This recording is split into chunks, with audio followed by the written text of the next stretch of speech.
Welcome students. The next chapter we are going to do in bio is tissues. Previously we have done fundamental units of life. In that chapter we have discussed cell, animal cell and plant cell in detail and its functioning, how it works. Now we are going to discuss tissues. So basically what do you mean by tissue? But before going that, the topics that we are going to cover in this chapter: a basic introduction to tissue, plant tissue versus animal tissues, difference between them, plant tissues and its types, meristematic tissue, types of permanent tissues, animal tissues and its types, epithelial tissue, muscular tissue and nerves tissues. So these tissues are related to animals and these tissues are related to plants. So in this chapter we are going to discuss tissues, animal tissues and plant tissues in detail. In previous chapter we have discussed the various functioning of a cell, how cell works, and based on these organisms are divided into two categories, that is unicellular organisms and multicellular organisms. So what do you mean by unicellular? Unicellular are those organisms which are made up of only single cell. But whereas multicellular organisms are those organisms which has more than one cell, which has multiple number of cells, for example human being. Whereas in unicellular we have studied paramecium, amoeba, all these are unicellular organisms which are made up of single cell. In this sequence we are going to study tissues. So what do you mean by tissue? Tissue hota kya hai basically? So it is a group of cells that are similar in structure and or work together to achieve a specific function. मतलब कि एक group of cells is known as tissues, कि अगर sales को अगर हम group में कर दें, इकट्ठा कर दें, तो वो क्या बन जाएगा? टिश्यू बन जाएगा. तो जब आप इसकी ग्रुपिंग करते हो तो ग्रुपिंग दो तरीके से होती है. एक तो ग्रुपिंग होगी सिमिलर सेल्स की, मतलब सारे एक जैसे सेल इकट्ठे हो गए, ठीक है ना. एक तो उस तरीके से हम ग्रुपिंग कर सकते हैं. दूसरा इनकी ग्रुपिंग होती है इनके काम को देखकर, ठीक है ना. मतलब इस तरीके से ग्रुप होते हैं कि उन सभी सेल्स का जो है एक ही जैसा काम हो, ठीक है ना.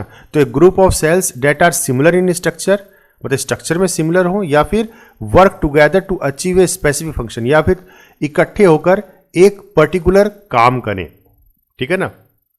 जैसे लंग्स के अंदर है लंग्स टिश्यू, तो लंग्स के अंदर सारे जितने भी टिश्यूज होंगे या ग्रुप ऑफ सेल्स होंगे उन सबका जो है मतलब मिलकर एक ही काम करते हो, ठीक है ना. कि जो भी ऑक्सीजन आएगी लंग्स के अंदर उसको एब्जॉर्ब करेंगे, ठीक है ना, उसको ब्लड स्ट्रीम तक पहुंचाएंगे और फिर वहां से जो है वो पूरी बॉडी में ट्रांसपोर्ट होगा. और इसी तरीके से पूरी बॉडी से जो कार्बन डाइऑक्साइड इनके पास आएगा उसको लेकर ये इकट्ठा करके उसको एक्सेल आउट करवाएंगे, ठीक है. तो ये मतलब ये सेल्स जो है मिलके काम कर रहे हैं यहाँ पे, ठीक है. तो एक पर्टिकुलर फंक्शन कर रहे हैं, ठीक है ना. मतलब ब्रीदिंग में काम आ रहा है लंग्स के अंदर. ऐसे प्लांट्स में है प्लांट टिश्यूज. तो प्लांट टिश्यूज यहाँ पे अभी देखिए सारे सेल्स जो है सिमिलर हैं, यहाँ पे एक ही जैसे सेल है सारे के सारे, तो ये सब इकट्ठे हो गए तो प्लांट टिश्यूज. तो कहने का मतलब टिश्यूज क्या होता है? ग्रुप ऑफ सेल्स, ठीक है ना. सेल्स की ग्रुपिंग करना. तो ग्रुपिंग दो तरीके से हो सकती है, या तो उनका स्ट्रक्चर वाइज मतलब एक जैसे सेल होंगे वो इकट्ठे हो जाएंगे, या फिर सेल इस तरह से इकट्ठे होंगे कि वो सब मिलकर एक पर्टिकुलर काम करें, ठीक है ना. जैसे हमारी किडनी है तो किडनी का काम क्या होता है? फिल्ट्रेशन का, ठीक है ना. तो जितने भी सेल्स हैं वो सब इकट्ठे होके एक ही काम कर रहे हैं, फिल्ट्रेशन का काम कर रहे हैं, ठीक है ना. तो इस तरीके से चलता है. तो बेसिकली होता क्या है कि देखिए इसके लेवल्स कैसे हम ऑर्गेनाइज करते हैं. तो सेल ये तो आपकी सिंगल यूनिट होती है, ये आपका सेल हो गया. जब हम सेल को इकट्ठा कर देते हैं, कंबाइन कर देते हैं, तो वो क्या बन जाता है? टिश्यू बन जाता है, ठीक है ना. तो ये टिश्यू है, ठीक है ना. इसमें क्या हो गए? ग्रुप ऑफ सेल्स हो गए, ठीक है ना. अब जब टिश्यूज की जब हम ग्रुपिंग कर देते हैं तो वो क्या बन जाएगा? एक ऑर्गन बन जाएगा, ठीक है. तो ये सारे के सारे क्या थे? लंग सेल्स थे या लंग्स टिश्यूज थे. तो लंग्स टिश्यूज जब आपस में इकट्ठे हो गए तो क्या बन गया? एक ऑर्गन बन गया, ठीक है ना, लंग्स. तो ये हमारा ऑर्गन तैयार हो गया.